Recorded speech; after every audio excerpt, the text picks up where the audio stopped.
Good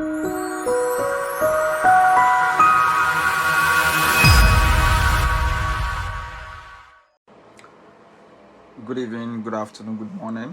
Thanks for watching me. My name is Peter Beua. We call something recommendation letters. And these recommendation letters, it depends on the school.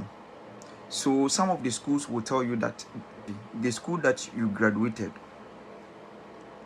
some of the lecturers taught you, they taught you when you were doing your diploma courses, such as teacher training, colleges, polytechnics, universities, all these places that you're able to get transcripts. It is lecturers or faculty members. That's what I've been teaching you for years. So now, when you are doing application, most of the application would demand for recommendation letters. And now that recommendation letter must come from two ways, or sometimes it is three dynamics. One is what?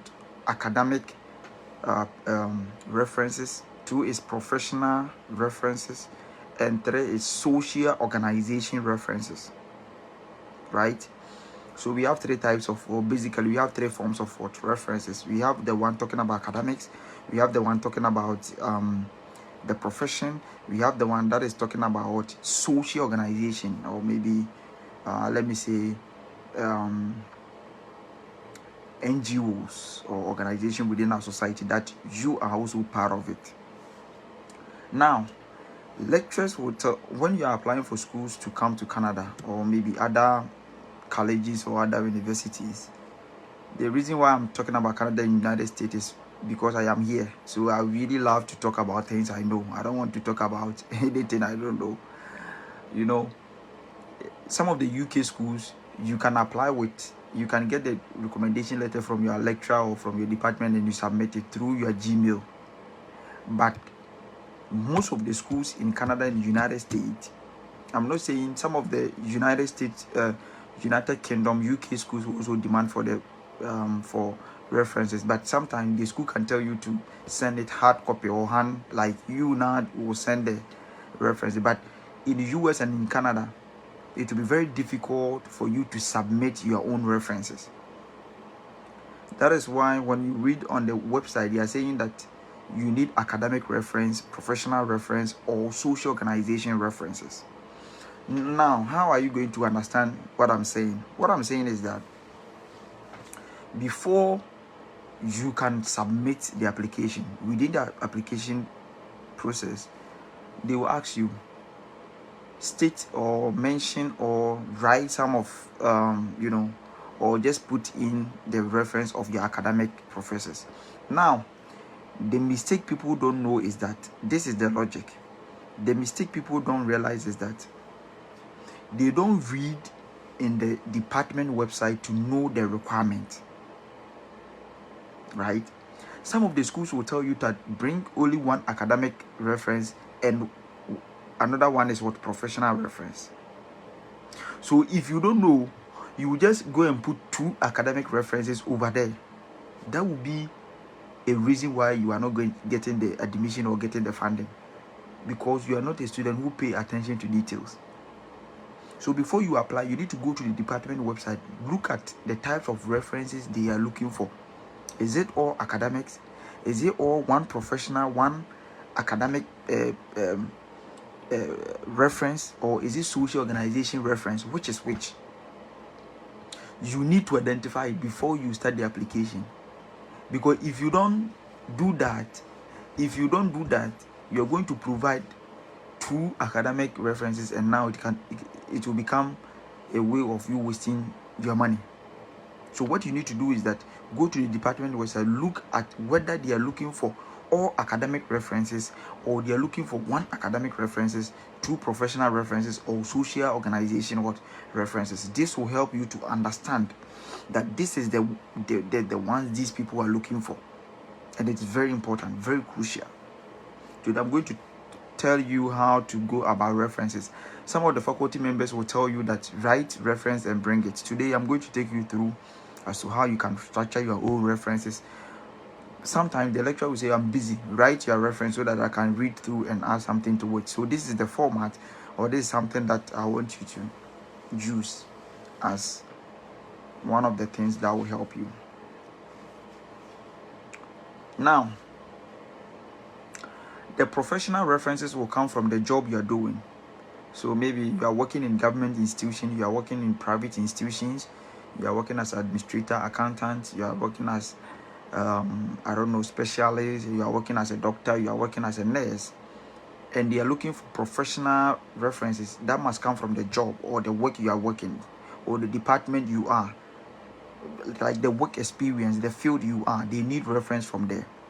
And secondly, they also need reference from the academics where you school. So maybe probably you're in Ghana, you went to Legon, you're in Ghana, you went to UCC, you went to KNUST, and now they are saying that bring one academic reference. You need to talk to your lecturer, one of the lecturers that will be willing to provide you with references, and it is going to help you, because they are going to, that is, it's like you are going to tell a woman that you love her.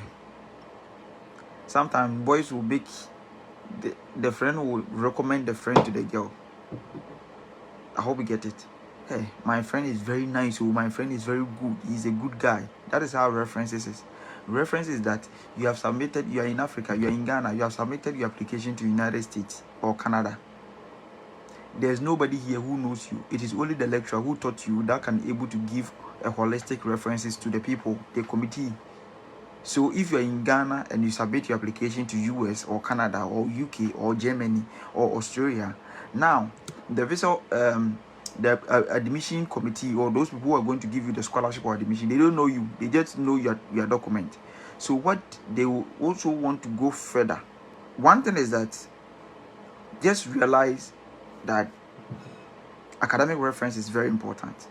So the academic reference that you want is what is supposed to be. So maybe you are going for the reference to United States, America, or something like that. There's nobody there they can ask.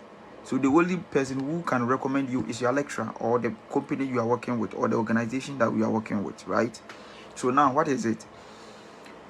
You just put the name of the professor or the lecturer who taught you, the institutional email. Don't go and use Gmail or Yahoo. People make certain mistakes. They want the institutional email. So when you are in KNUST, you see that the lecturer name will come and the institution that you are in. So if you are in Nigeria and maybe University of Nigeria, they have academic, or they have professional email, institutional email that all the professors, all the lecturers have. There is not in Gmail. So the professors or those people who you want to come and study in Canada, United States, and now you have submitted your application, the admission committee are going to ask that, who is this person? That is when the lecturer letter he wrote for you will come in. They will read, okay, Peter Bewa is this and this and that. This guy has worked here and this. He has leadership skills. He has problem-solving skills. He's analytical, innovative. He can ask questions, critical questions. That's what stretches the mind. He's competent in what administration. You get it. These are some of the recommendation letters that can really help you. So now let me go for the entailed reference letter. When we say reference letter, Peter, what is reference letter? Reference letter is just an academic, letter that really recommend you to the admission committee or the school you want, right? So now what you're going to do is that in the academic reference, there should be a structure. Sometimes the lecturer will tell you that, oh, you write the reference letter so that I can shape it, because you know yourself. Some of the lecturers will also do it for you. Sometimes if you don't get good lecturer, they will not recommend you very good, because you are competing with different people all over the world. So now, if your lecturer are not able to give you good recommendation letter, how are you going to get admission and scholarship? So you need to go extra mile to give you academic references. Very important. So how do we write it? So maybe you went to you have talked to the lecturer, and maybe the lecturer say he's busy, so he wants you to write it and bring it so that he can ship it. What are some of the things that should entail? So the first one is that you group it into teams, right? It should tackle everything. So maybe I am writing this letter to express my wholehearted support for this and this at University of blah blah blah blah blah. Though many students approach me to make this request on their behalf, I only recommend students who I feel are well suited for the program. You see, this opening sentence will allow the admission committee to know that yes, the lecturer is saying that most of the students come to him for references, but it's not everybody who is competent enough or who has the knowledge to come and study. So he, the lecturer, will only give